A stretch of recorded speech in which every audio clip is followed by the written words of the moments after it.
What's up, Support Fibro friends? Happy Friday. We are live with our Fibromyalgia Community Connection, although I think we've had multiple names here and we'll have to figure this out.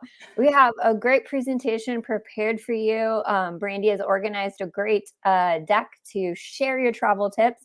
So come on in, leave us a comment. Let us know where you are tuning in from. Share and like this broadcast because we need as many tips as we can for traveling and other discussion points. I am Melissa Talwar. I am the Executive Director of the Support Fibromyalgia Network, and I'm also a board-certified functional medicine health coach. And I'm Brandi Privatera, the Director of Programs for the Support Fibromyalgia Network. And now I can say I am a certified family health coach. Yay, that's exciting, with more to come. So we'll have more exciting news to come as Brandi and I are studying away, and we'll have lots of discussion actually after the presentation. But I know many of you always request we jump into the presentation first, then we start discussion afterwards. So that is what we are going to do. So come on in, bring your hot beverage, your fluffy slippers, and enjoy. And please definitely share your tips because we need it. Brandi and I are headed to Houston in October, and we're coming from opposite sides of the coast. So we have different mechanisms that we're traveling in from. And so this is helpful for you to know that we're going to need some help. And if you have tips, if you've traveled by train before and you have some good tips for me, please definitely let me know, as Brandi is sharing her deck too, since she'll be driving.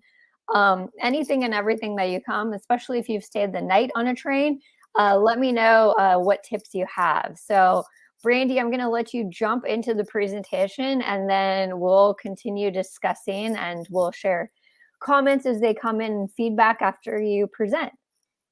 Alrighty. Yeah, and I'm coming from the opposite side of the country, and like I've never driven that far west before, so I'm looking forward to some tips and stuff.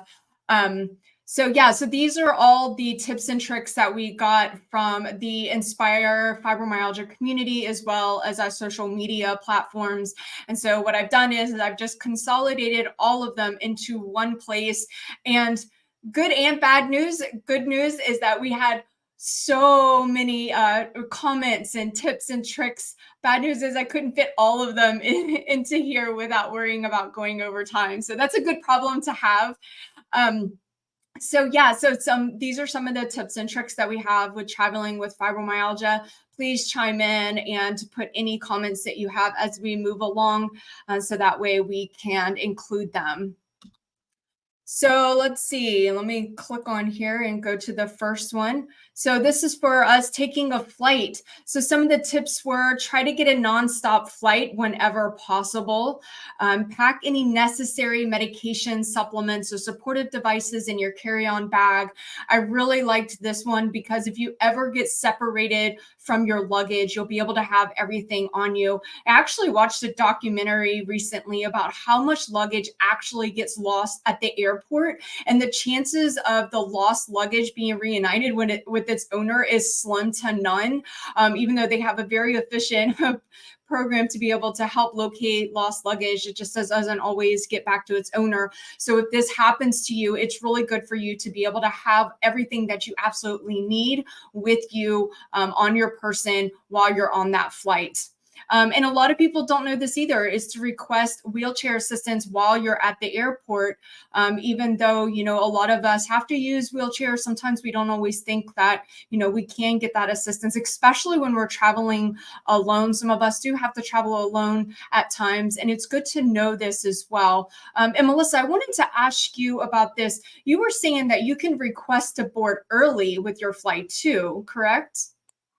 Absolutely. And I always encourage everybody, although I'm not perfect either, sometimes I negate this because my lack of patience, because sometimes it does take them time in the beginning you have to find the counter and the right people that actually can get you the wheelchair assistance. But if you are able to do that and you have enough patience to do that, it's highly recommended to get that assistance. Even if you feel like you can walk, I'm going to be honest, some of the airports are extremely deceptive. As I learned at Dulles Airport, oh my goodness, that thing is like all there. It's like up a hill. So what you may see in the maps and like the people movers and all that stuff in that airport, it's super deceptive. So definitely ask for assistance to get to the gates. And then I always just pre-board with the people. So they have, sometimes they'll announce it if their airlines are really good about it for pre-boarding for people with disabilities and things like that. Take it no matter what. It's helpful. That way you can have some time. I wish there was more time, but you can have some time to put your bags up if you're traveling by yourself. And then even if you have a caregiver with you, it gives you more time to actually put your bags up above, take out anything you might need that you need to put underneath your seat. It gives you a lot more time. I know I've been run over when I didn't utilize those asks. People get very aggressive when they're boarding the plane. And if you don't want to get knocked because it does hurt, it's just good to ask for help, because sometimes though, even if you ask for help from some of the people working there, they're not always able to do it and help you out. So I've had that instance. So it does take some effort to put your bag above your head. So if you need the assistance, and pre-boarding is always an option for you. I'm glad that you mentioned that caregivers can also do that, because I was talking to Dave about that, because we were looking at flights to get to California. We've never flown, across the country before for ACR in November. And I was telling him about that pre-boarding, and he was like, can caregivers go with you? And I'm like, I don't know, but that's good to know. Also, when you were talking about gates and stuff, so I used to fly home a lot when I was in the military, especially when I was in Chicago. And some of those airports, I never got a nonstop flight. And some of those gates, when I had a layover, those gates were so far away. Even back then, that was before I had fibromyalgia. It was a lot to walk, especially when you're having to walk really fast. So getting that wheelchair assistance or asking for a lift. I know sometimes they'll stop in a golf cart and say, hey, you look like you're walking fast. Do you need a lift? Just say yes, or ask somebody, hey, can I get a lift to my next gate? I can't walk that fast. So that's really good to know. Danielle also said in the comments that there's now the Hidden Disability Sunflower Project. I'm not aware of what that is. Are you, Melissa?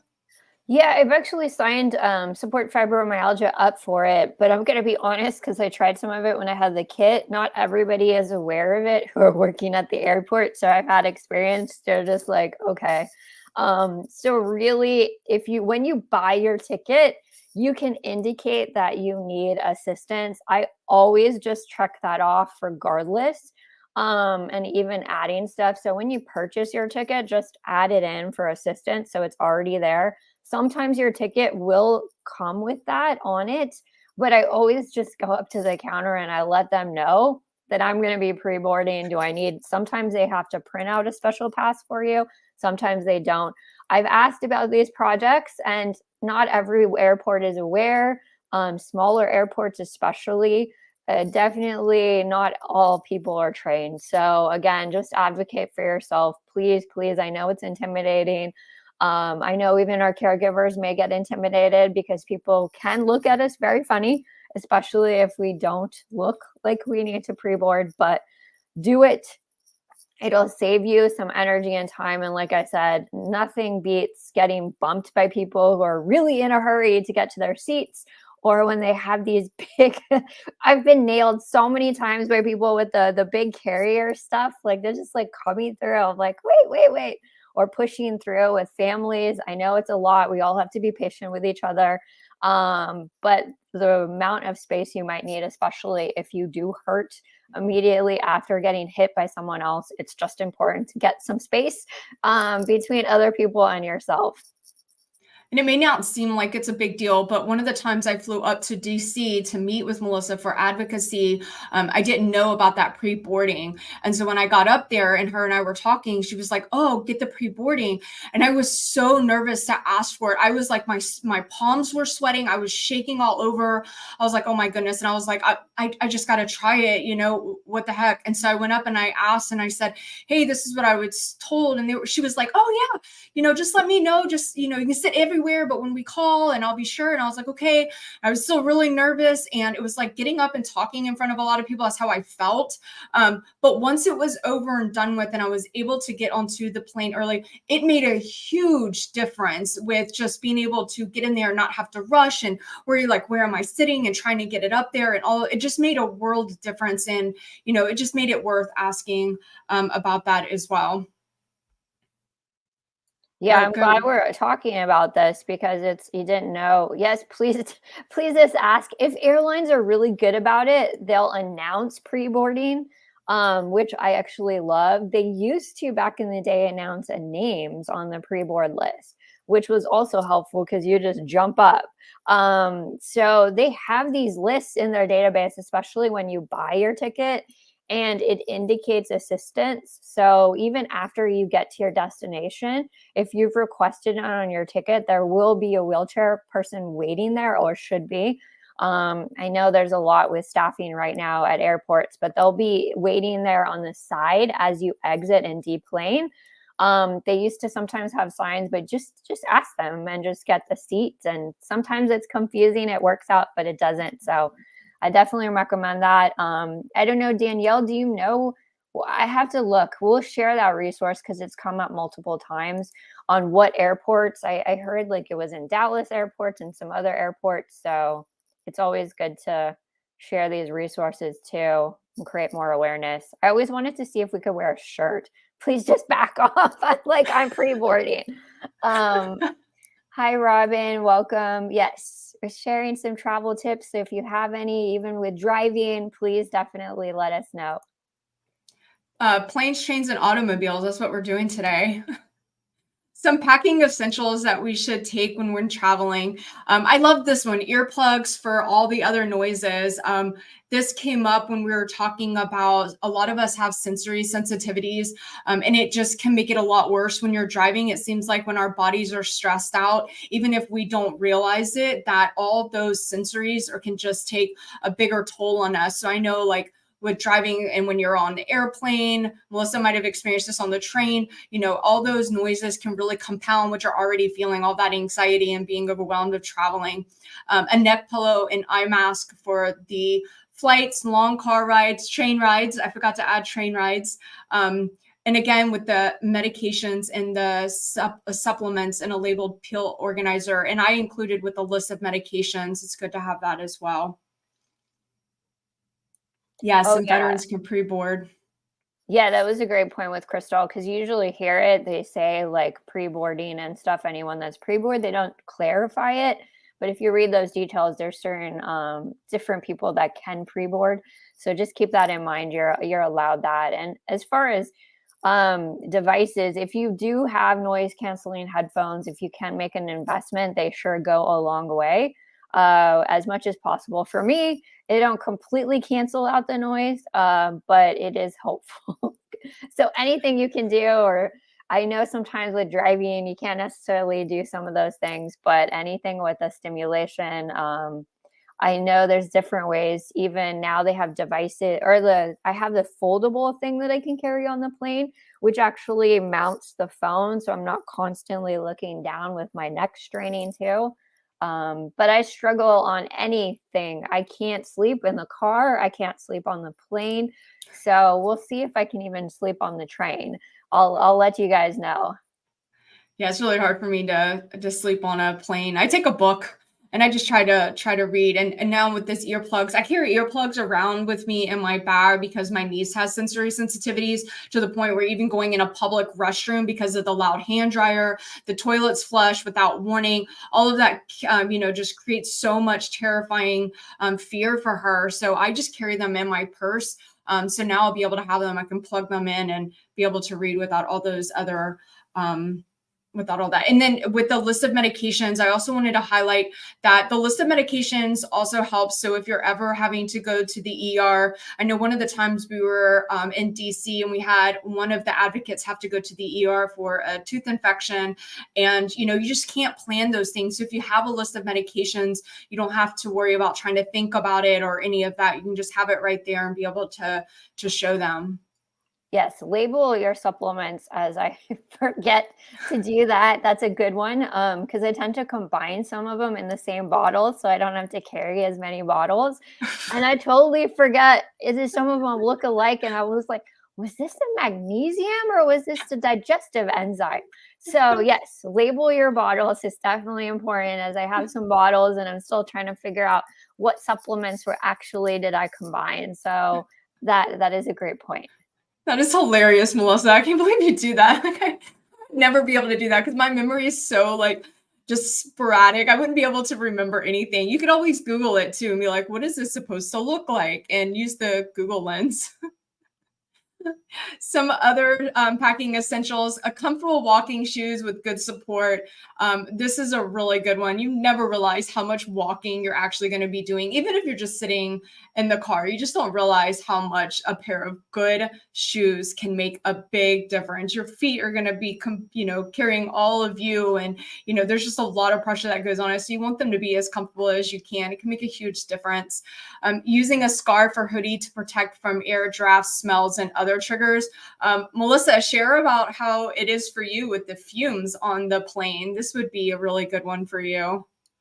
Well, I've always looked like a weirdo for a long time because I was always covering my face on planes. So now the fact that it moved in that direction a little bit and it still stayed for some people, I am thoroughly enjoyed. Yes, I have a not so funny story, but it's kind of funny was when I won the We Go Health and they flew out to Vegas. And so they put me on one of those JSX planes, which was smaller. It's really nice. You can go, they have a red carpet and all that stuff waiting for you, separate lounge from the normal airport. So I was really excited. But as soon as that plane came into the hangar, I completely puked. So I was not prepared for that smell. I am sensitive to smells, so I have noticed there's certain tips that I do when I get on the plane. So I have always filtered out that air with like stuff masks or scarves with masks because it increases my anxiety if the smell is overwhelming. I get really nauseous and I get really bad headaches plus a rash. So every time I fly, I'm not I'm not great at flying. So that is something, yes. If smells or even if dust mites, because sometimes they vacuum up or there's all these like other things you might want to protect yourself from if you have allergies as well. And if you do well with peppermint oil and you have some of that, like the good quality peppermint oil, you can put a drop of that on there and be able to help because peppermint is not only going to mask the smells of what's around you, but it also helps to calm your body with anxiety. And for peppermint, for me, really helps with nausea too. So if I just inhale peppermint, it calms me down, takes away that nausea feeling. So if peppermint oil does well with you, you could put that just seriously just a drop because it's really strong, but that can help too. So when you're covering up, you can do that. I'll have to try that. I'll definitely have to try peppermint. I haven't tried peppermint. So obviously, I've tried cayenne and and tea shots of tree it. oil. Yeah, shots of cayenne, snorting cayenne up my nose on the flight. And then also, yeah, tea tree oil like at the edge, although that kind of burns a little bit, but I've been trying everything to mitigate those smells. And then smelly people, I'm just sorry. I'm just one of those people that can smell everything. So, if you're going to take off your shoes, please make sure that you're not smelly. That's all I ask for. Because there's people like us, we just are really sensitive, like to perfumes and colognes. Oh my goodness. I just always hope I never get seated in that vortex. So I struggle so much with smells.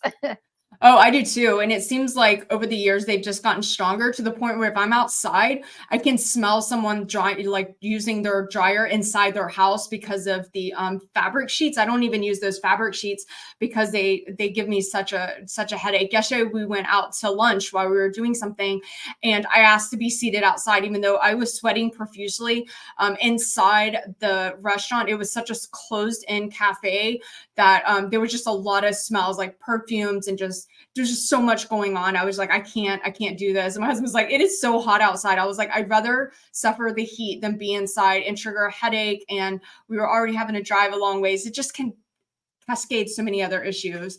I love this, but I understand maybe people loosen their laces because your feet can expand when you're on your flight, but I don't know, sometimes it's just, yeah, I think I had a mixture at one point of smelly socks with like Cheetos. So That's awful. And then you forever have those two smells like linked together. like thankfully, like I said, I think I purposely put stuff over my face so people are just like, whoa, I'm just gonna stay away. I'm like, good. As someone else said, lavender oil can also help as well. And sniffing, rubbing alcohol pad can kick nausea in the butt temporarily. So I have a hand sanitizer that has peppermint oil in it. I got it from Young Living. But if I ever don't have my peppermint oil on me and I feel as though stuff is starting to kick up on me from smells or anxiety or whatever, I just put some hand sanitizer on and then I cup it because it makes it smell like, or it makes me feel so much better. And it does help with that nausea. I need some of that. I'll be like using it all the time, and that way I had just the peppermint oil. Better than cayenne, right? I'm gonna have to make a note to bring you some because I have so much. I buy like the huge bottle of it, and then I have little tiny bottles, and I fill it up for the kids. And they put those little tiny, what is those little sanitizer things that they're all cute and have butterflies and cute animals and stuff. And they put that in on their book bags, and that's how they use their hand sanitizer. And they do the same thing when they have anxiety at school. They'll put some of that, and they'll just cup and breathe, and it helps them out a lot. Wow. So the very last one is take compression socks and gloves to help with circulation. I actually have my compression gloves right here. So if nobody has ever seen them, they don't have, they're like fingerless little gloves, but they help improve the circulation as well. And they also have the compression socks that I also have. I'm not going to throw my leg up there right now. But that seems to help a lot of people, especially with long car drives, flights, and that sort of thing. Yeah, Crystal was mentioning the knee-high compression socks. Yeah, because this is a huge conversation, especially for those of us with some overlapping, with POTS and stuff like that. And I've always been intrigued to learn more. So this is an area even myself would love to research more, because I'm just wondering, are there compression socks, are they predominantly made out of nylon in those things, or just, I guess I should probably be wearing them, but I don't know. If anyone has sensitive skin and has found like which compression socks work best, please definitely share that in the chat. And they're not all created equal too, I have learned. And they are not just, they don't have to be, plain Jane type of socks either. They come with really cute ones with really sarcastic sayings. I got, somebody gave me a pair one time that says, I'm not a delicate flower, but it had some obscenities in there. Cause swearing helps sometimes. And I thought that was really cute. And then different sizes too, just because you think, a small might be better for me. You might actually need a medium. So if you have compression socks and it seems like they're actually just cutting off circulation and they're starting to be really painful, you might need to get a size bigger. Which you don't want while you're flying on a plane. No, so don't buy them. Testing before you fly is beneficial, because we don't want any more issues on the plane than we already have. So. Oh, Crystal says she got a pair of bamboo fiber compression socks. That is super cool. I need to look into that. Yeah, because the issue is sometimes the material. So if it's all nylon, I know that my feet get really itchy. So I was like, ugh. But it's something, I guess it's more research. So I think there's a lot of tips that we're coming across for flying that I don't even think we have in the deck yet that I'm starting to think about. So I'll let you continue. Yeah. Alrighty. So next one. These are when you're getting to your destination, some accommodation tips. I never even thought about some of these before. So again, this is the community coming together and us helping one another out. And I just love this. Look for hotels with extra amenities such as hot tubs, pools, and massages. This is so incredibly helpful. And even if they don't have a hot tub and the massage, if they have a pool, even just laying in the pool, floating, putting on the side and just resting with your arms on the side of the pool and letting your body just float out doing a few lazy laps or aerobics or whatever it is. It's super gentle on the joints and can really help with just resting and recovering, which we'll also talk about. Check for accessibility features such as ramps, elevators, and handrails, and request a room on a lower floor to avoid stairs or long walks. So accessibility, we seem like, okay, it seems like there's a lot more accessibility than there used to be, but our good friend Carrie, who lives down in Taiwan, she made it known to us that in Taiwan, they're not wheelchair friendly, if I'm remembering correctly. And I never would have thought about that. So, sometimes calling ahead or just asking if you need that, just to make sure that they do have it, because you would think that it would be everywhere, but it's really not. So just calling ahead and making sure. I always request a room on the top. Like some of these hotels are like, where do you want to stay? Do you want to stay on the lower levels or the higher? I get the highest one because we are flat here down in Charleston. There is no high rise. There's no skyscrapers. I mean, maybe the 10th floor is the highest we get. So I try to get as high as I can. But I love it when they put me right by the elevator. So that way I can just get on and off and I can still have that beautiful view. Oh no, you see, it's so funny. You guys are going to learn a lot about us here, and everybody's going to learn. See, I have to be the furthest away from the elevator, especially if it's making noise. Oh no, like I definitely generally I've been lucky that they put me all the way down the end of the hall near the stairs in case. But like elevator noise, every time that thing pings or you hear it coming up, sensitive to noise. And then again, I guess I won't be staying at the same hotel that Brandi and me staying in because I'm sensitive to chlorine as well. So I know these tips vary for each person. And it's funny that we're all in variety and stages because you will not see me in a hot tub or a pool in a public hotel for many reasons. One, the chlorine, if they've cleaned that pool, I will be in the opposite direction. But I don't know. I've never tried like the hot springs or stuff like that. But yeah, I'm not Brandi. I definitely, as long as if they have good coffee, free coffee, all the time, 24/7, that would be my top amenity there. Quiet, nobody running through the halls, no parties. Doesn't overly smell in the rooms with like cleaning. I know they gotta like disinfect that stuff, but yeah. Yes, so you and I are we balance one another completely, but we are in agreement with the pool. So I love a pool. I grew up with the pool. I'm a fish. I love the pool, but I do not do public pools at all. I have had too many horrific incidences that happen with the public pool. I don't even take my kids to a public pool because every time they'd go to a public pool, they would get some kind of gastritis, pink eye, strep throat. There's always something. So I just can't anymore. And it's really funny you say the reason I like being close to the elevator. I know I'm 42 and I'm about to admit this. I'm afraid of the dark and I don't like sleeping alone.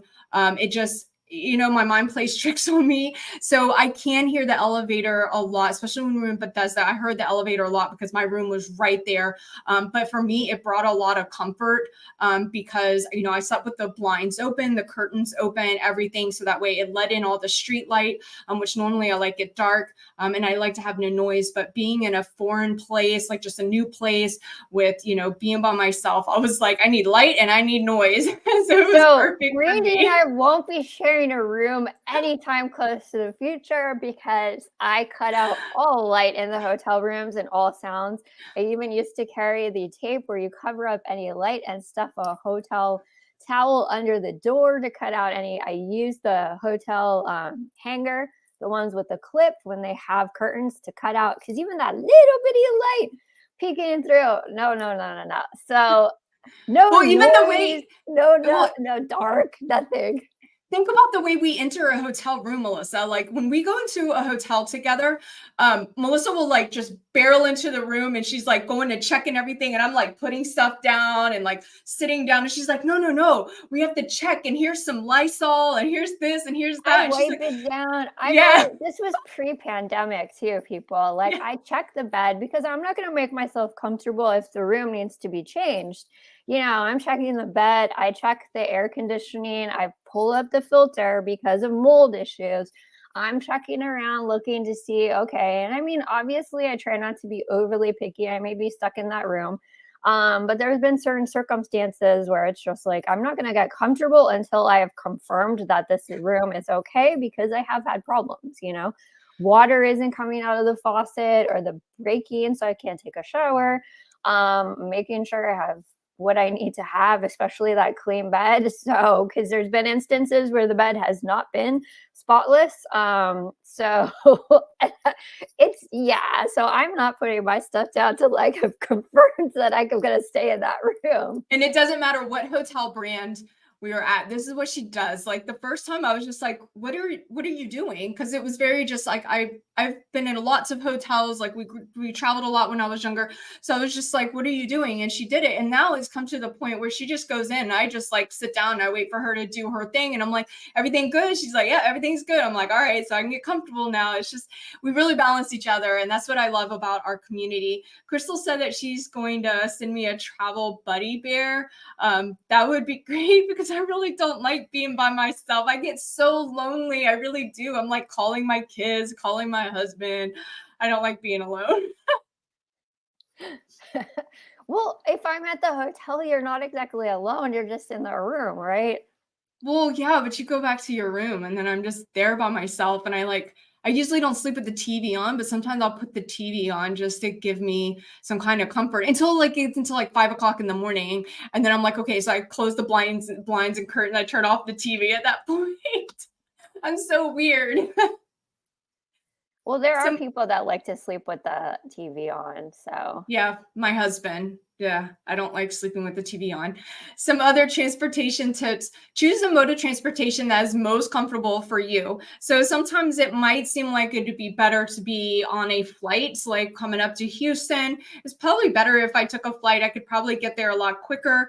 However, being on a flight, I'm going to try to avoid it at all costs. It might seem like it's better, but for me and my body, like just the toll that it takes on me, the pressure of the cabin, the noises, the smells, like everything, it's just, my anxiety is just super better if I'm in a car. Also, I have this control issue where if I feel like I'm driving, I feel like I'm more in control, whereas I'm not flying the plane. So I'm like, is everything okay up there? Like, do I need to check in?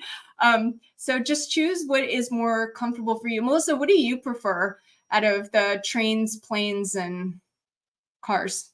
Well, I prefer to drive just because I'm so used to it. I have a background of like managing bands and tour managing. I was always driving, so I'm so comfortable. I like it too because you can stop, you can bring more things with you. The only issue I've been having lately is these weather patterns. It is tough to drive in bad weather. I'm not used to it. I don't know if it's just because I've been born and raised in California and we don't have those skill sets when the rain is falling and I feel like my car is going to be washed off the road. Or we've had some intense drives like in Iowa. South Carolina was huge because every time it would like pour down, I was trying to get to Brandy's house in a little economy car rental. I thought it was going to be washed away. So I had to pull over to the side. I would wait for it to stop rain and then I would continue driving. Then it will like pour down rain and then I would stop and like continue driving. So that's the hurdle with driving, and it does take longer and stuff like that. But I love it. I love being on the road. I love seeing the country. No matter what, it's very therapeutic for me. I just feel more relaxed in general to be able to have that stuff with me constantly, or just throw on my music. Passenger can be sleeping. It doesn't affect me at all because I'm used to driving by myself too throughout the country. So I mean, I have a preference for driving. I like to drive too. And you can also schedule stops along the way. So this goes into the next one is give yourself plenty of time to rest and recover before, after, and during your travel, and plan for extra time for your journey and any unknowns of traveling. So my husband and I, when we're driving to Houston in a few weeks, or actually less than 2 weeks, we're driving, we looked and we're like, okay, how far of a drive? Okay, it's like 16 and a half hours. What are some stops along the way to really break it up? I like to use the rule of thumb when you're traveling to only drive so many hours as a typical work day. So typical work day is 8 hours. just put that on yourself. Sometimes we like to go a little bit longer, but you really don't know about construction if there's, unforeseen traffic jams on the road, anything like that. So just break it up and see what's along the way. So I know that we're going to go from here. We're going to stop, in a couple of hours and visit one of our mutual friends, Melissa, actually in South Carolina, and stay there for a little while, and then drive a few hours later, stay with my aunt, and then just continue that pattern. So that way, at the most, I think we're driving is 6 hours at one time. So it just helps break it up, gives us time to stretch, to eat, and especially with that, before, after, and during travel, a couple of days before traveling, I try not to do anything too intense. I try to plan rest days in between, though that's really hard when I get with Melissa because I just want to do. But when I come home from traveling, I try to have the next few days, if not a week, to just be able to decompress as well. Yeah, absolutely. You need to give yourself time to rest before moving on to the next adventure. So plan accordingly. And yeah, unless you're able to drive like extended period of time, I really don't recommend people do it because it's exhausting. And like Brandi said, things could take longer than actually predicted with the mileage. So it's always good to do a little bit less. Just plan your stop before you become too exhausted, and then move on. But I know there's a lot of people out there that driving is not their first choice at all. Yeah. And I love this one. So this was the final thought that I wanted to close with was enjoy the moment. And I love that. One of our Inspire Fibromyalgia community members said that was, one of her tips. And I said, that should be like our number one thing is just to try to enjoy the moment while we can. We have a lot more capability than we give ourselves credit. We can be our own worst critic, but we can also be our biggest fan too. And just say, you know what? We're gonna let this work out. We're not gonna worry about stuff until they come up. As long as we're planning and resting before, during, and after, we got it. So let's just take a breather and just enjoy that moment that we have, whatever it is that we're doing.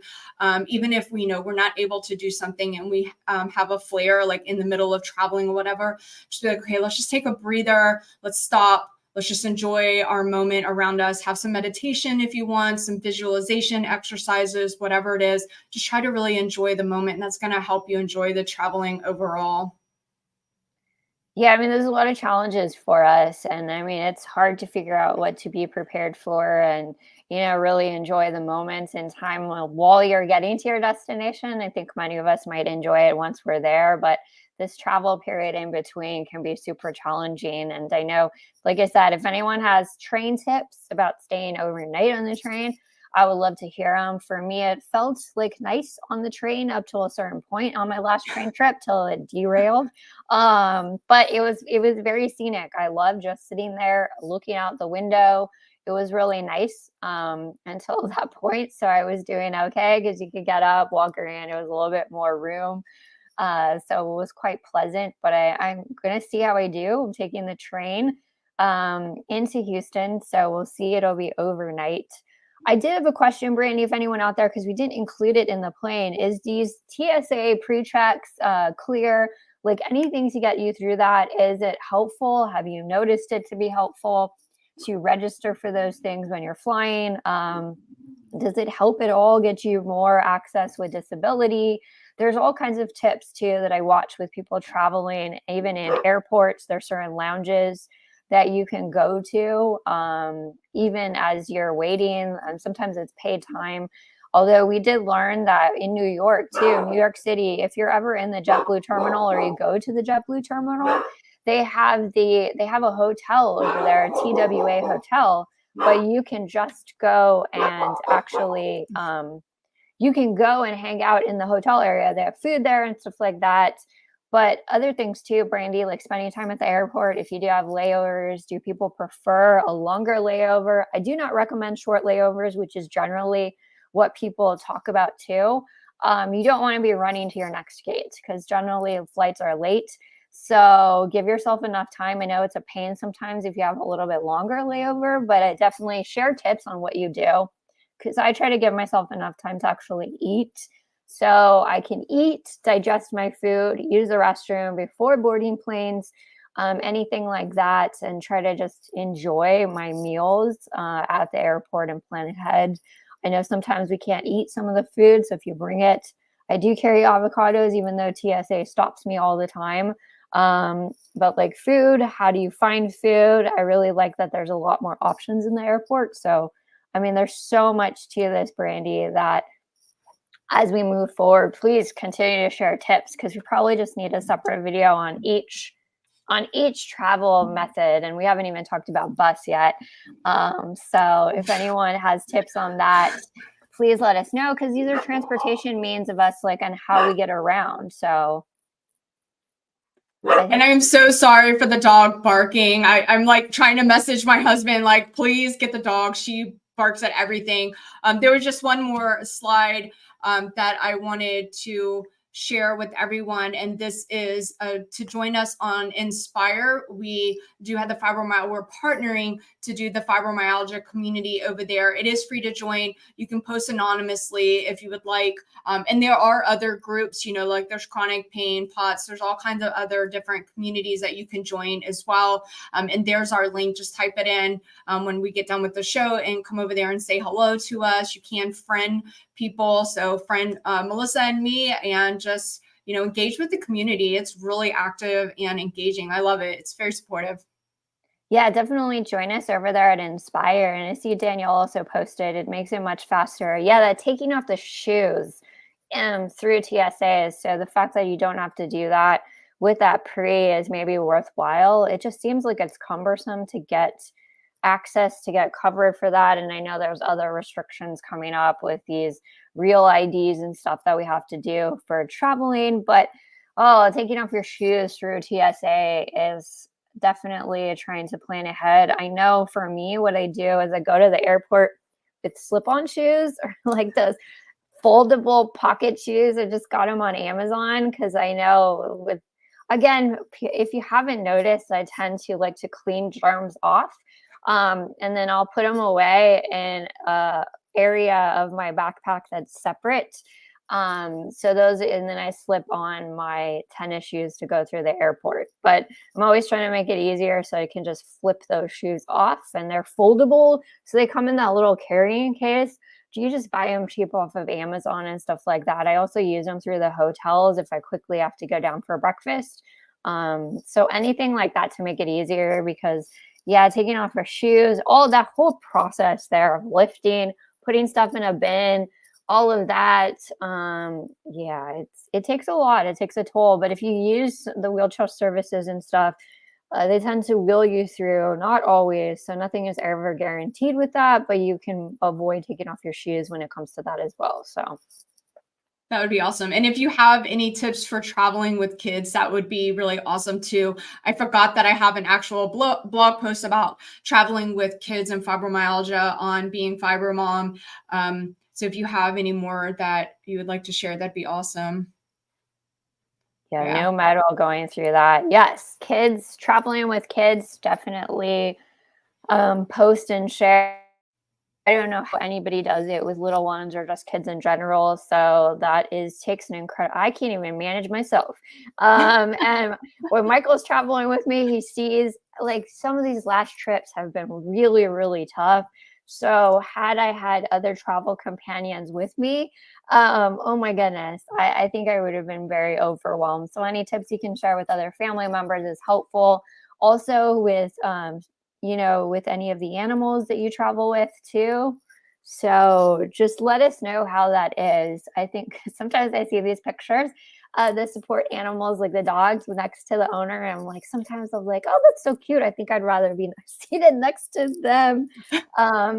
So yeah, it's definitely, we all have to be patient when we're especially on airplanes and trains, automobiles by yourself or with the people that you're actually traveling with, make it easier. But it's definitely a grueling part of living with fibromyalgia.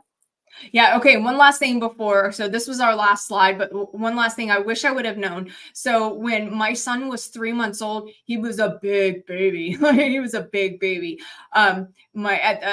I was married to my ex-husband, and he was still in the Navy. We were still both in the Navy, but his ship was down in Fort Lauderdale. So my sister and I decided to take my son, who was 3 months old, and fly down to Fort Lauderdale so we could just enjoy that time together. Have a little bit of liberty time and everything.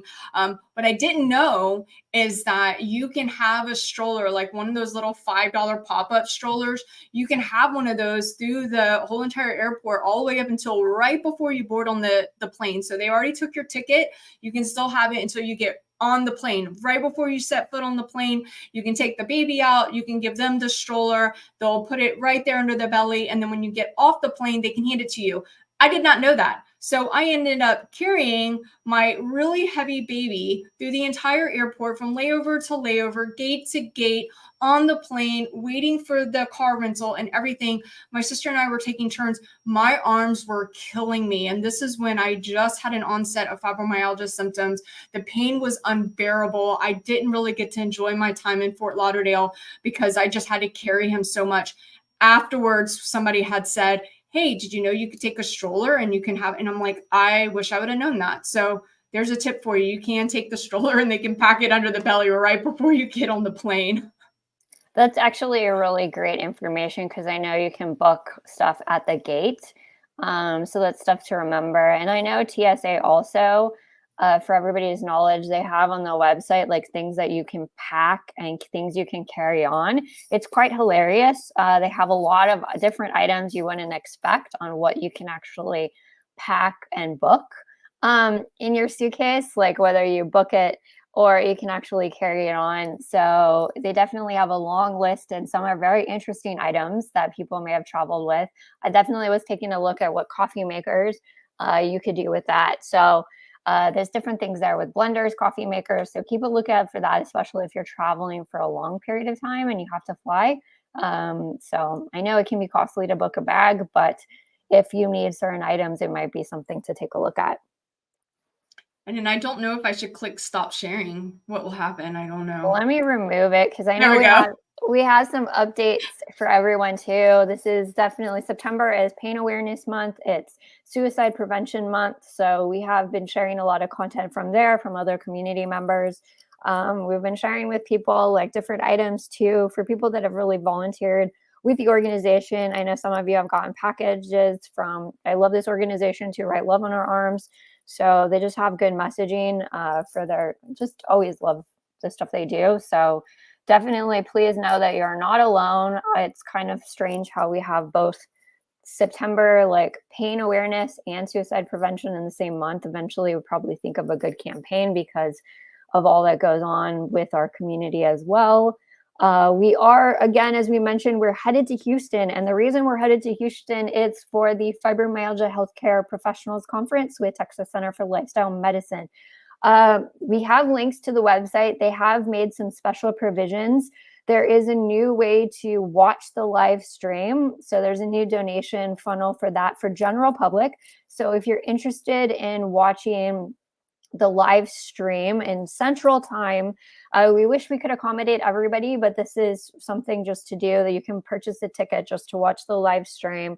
Definitely spread the word to other healthcare professionals. This is really geared for healthcare professional training, and we want more healthcare providers to be trained and to learn more about fibromyalgia. So spread it far and wide. If you are in the Houston area, please come out and see Brandi and I. We will be there in person, and we would love to connect with you. So please let us know if you are in the area. But definitely when we share those flyers and items with a link, please send to any of your healthcare providers as well. Just suggest it. There's an online virtual component. They can join PTI, which is the Physicians Institute. I didn't get that right, but I will get it right soon. And so any members, so these are for healthcare professionals, allied professionals. If you're already a member of PTI, you'll get the fibromyalgia training as part of the membership. And actually, Dr. Ron has other tutorials for clinical practice using ChatGPT, for clinical practice, and other tips like on health coaching, group medical visits within that membership site too. So it's actually really beneficial for healthcare providers to also learn that. So if you are good and connected with a healthcare professional and you feel comfortable talking to them, this can be MDs, DOs, acupuncturists, chiropractors, ENTs, you name it, the gamut of credentialing, nurses, RNs. Please take a look because it also has allied professionals in there. Last thing too, to celebrate again as reminders for people, Swing Care is also available, covered by insurance, in-depth visits online with an app involved with it with Stanza. So they're available for Texas residents, Tennessee. So celebrating their launch in Tennessee. If you live in the state of Tennessee, this is also good news. And there's going to be a special announcement for another state coming soon. So Brandi and I will share that with you. So big shout out for Swing Care and Swing Therapeutics for pushing this forward, fibromyalgia and messaging and sticking with us. So if you definitely know people in Tennessee, let them know. It's that. Yeah. Yeah, and I was going to say that was a lot of information, but if you want to just know more about Texas Center for Lifestyle Medicine or about Swing Care, just go onto their social media. We follow them. We share their content. We've actually done a webinar with Swing Care, and they just have a lot of good information. You can find more about Dr. Ron. It's Dr. Chang Ron. He also has his own social media platform in which he shares videos about what he's doing. He is super knowledgeable. He wants to help. He's like a huge supporter of the fibromyalgia community. This is one of our friends. This is someone that we want to support, and we want to help him because he is helping us. He is helping. He's like willing to give his time to help other providers know more about fibromyalgia. He understands that there's a lack of of education for providers about fibromyalgia, and he's one of those providers that says, "Hey, I can help you understand it better. This is how we can do it. And this is what this conference is all about." So please be sure to give them a follow on social media, check them out, see what they're all about. Go to their website. Like Melissa said, we have a link. You can learn more about it. This is going to be amazing. This is going to be a lot of fun too. He's a lot of fun. His whole team is a lot of fun. Yeah, we love his whole team out there. They're fantastic. And we're so glad that we're seeing more medical providers invest in fibromyalgia. So this is huge. He has brought together a collaborative group of other medical providers, not just one, multiple medical and allied professionals are coming together specifically on fibromyalgia related and connections like TMG and other things. Dentists are heavily involved with this conference too, which is big. So we need more healthcare providers involved. Another thing for our organization is we have some fundraisers currently taking place. So Flower Power fundraising, you've seen, if you have grow flowers in your garden for the fall, or you know someone that does, these make great gifts and they have a great return on investment for us as a nonprofit organization. We really appreciate the donations. So it's a great way to get some flowers for your garden or give them a gift for other people that garden. And then you're investing in fibromyalgia programs. We're going to have the Seas Candy one up too shortly. So please definitely help support the organization, share the content, tell people to like our page so that way they know they're not alone in this fibromyalgia community. We're so constantly actively working with a lot of the other fibromyalgia advocates in this community as well. I know that our organizations in Canada have been also very active, so shout out to them. We're going to have more information too. I know Jacqueline gave me a list. So they have different groups that they're going to go. It's in different time zones, but maybe you'll be able to access that because I know we are international here as well. And I know the Fibromyalgia, the Canada Association too, they did their Fibromyalgia Awareness Week. It was awesome. Hopefully you registered to get the recordings. I will ask them if these recordings will be published somewhere else. We do, and we will have another Fibromyalgia Community Conference coming up later in the year. I keep looking at the dates and I keep shifting because we need enough time. It will be after Thanksgiving. So look out for that. We're going to extend it out. It's going to be much longer than initially planned. So it's not going to be 24/7 though, although Carrie may have some ideas for us, but it will happen. So, and it will be launched, streamed in the internet, different platform, different way of doing it this time. So look out for the dates, save the dates. And then Brandi, you have something coming up at the end of September that people need to know about. Oh yeah, I do. We have so many things going on. It's hard sometimes to keep them all straight.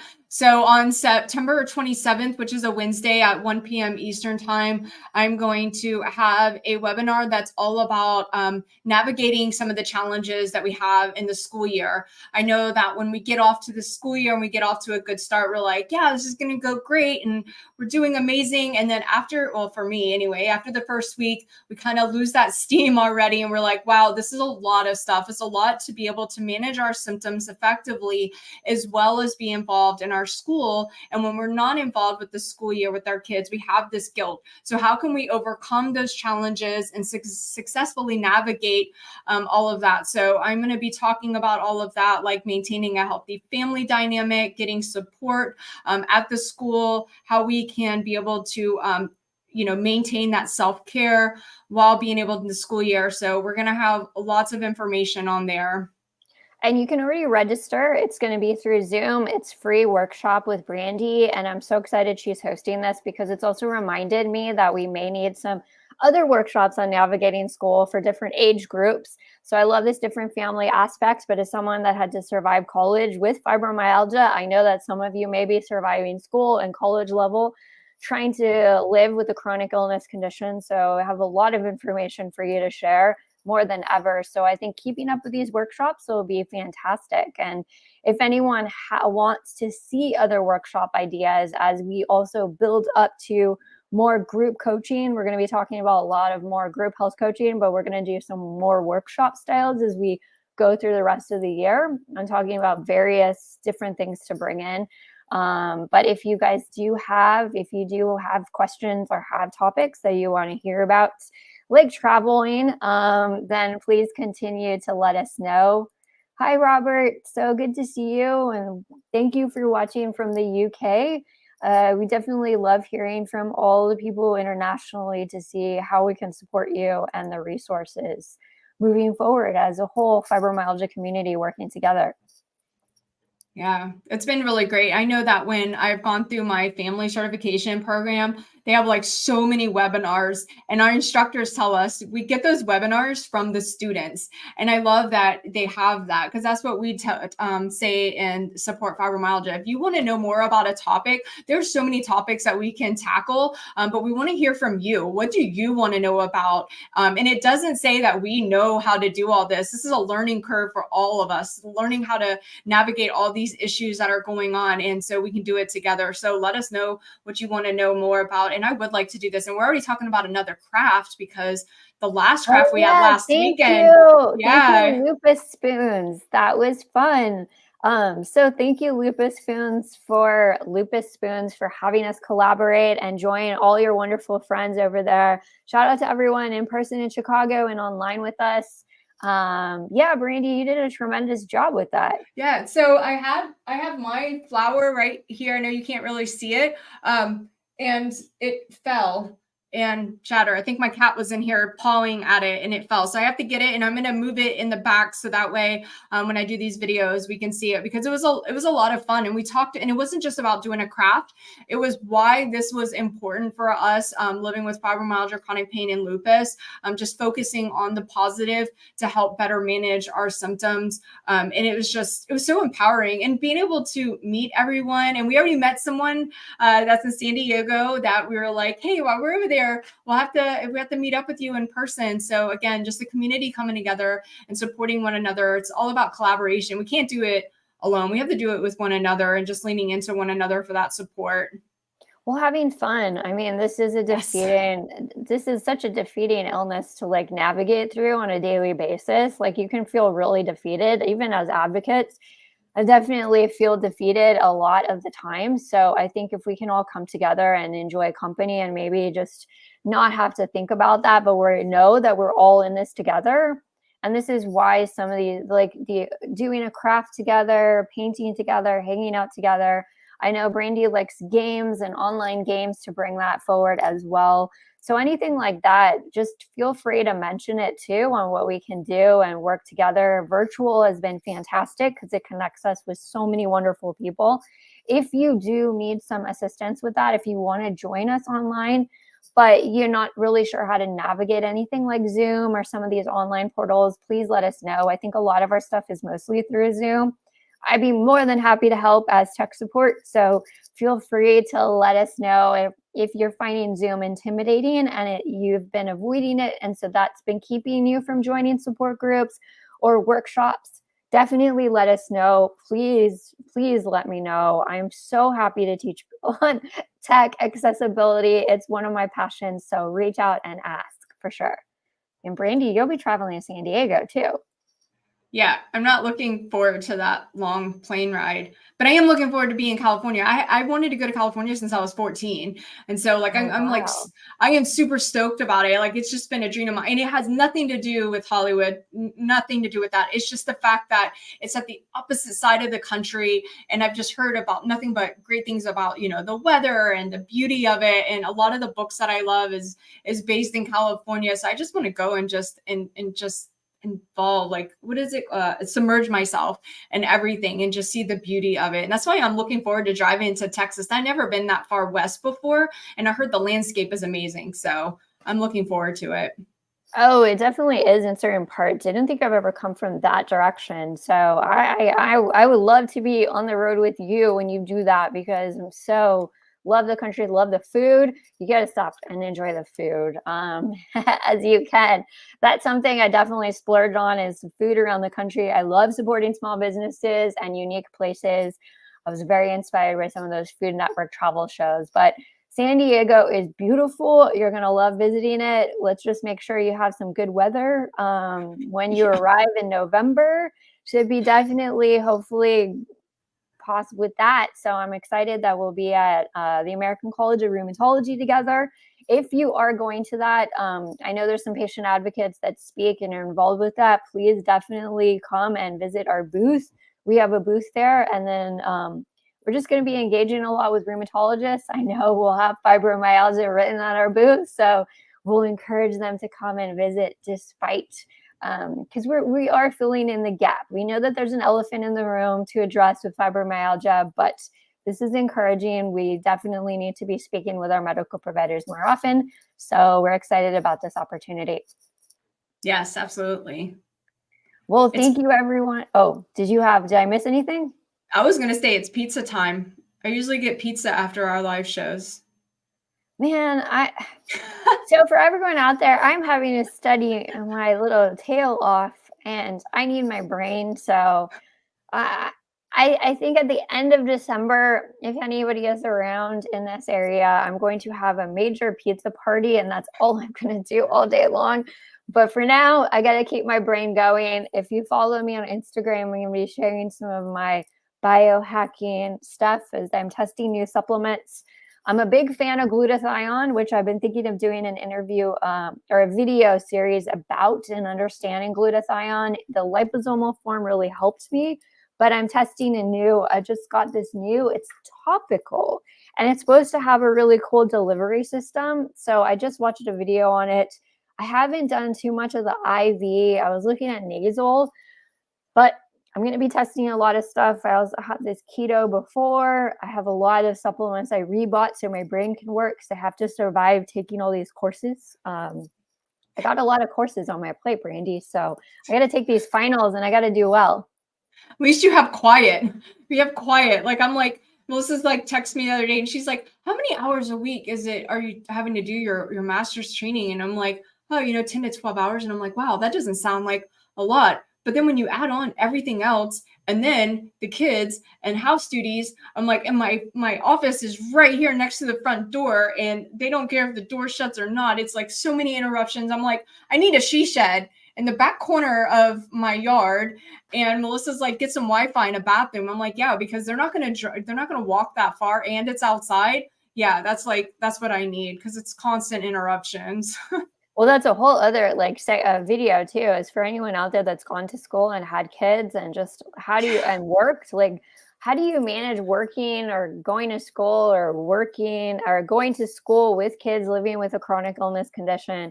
Because I'm going to say, even the tips that I have for studying and getting through, like, I need more tips, because my brain, it's coming to a head here, all this learning, because taking taking like 4 classes. I have a full load as a student right now. And even if it's at home, I'm still feeling that brain come on and the tiredness. So anybody have tips for studying? Because I'm trying all these things with energy management for sure, but could always use more tips if you have them out there. Yeah, please, please, we're drowning. We need help. So thank you, everyone. Please definitely have a low painful weekend. We will be checking in. Definitely look forward to that workshop at the end of the month. Look for other videos too. Again, if you have questions on certain videos, I know I get more into the science, but living life and thriving, definitely please let us know what we can support you with. Join Inspire, connect with other people, and we will talk to you next time. Bye.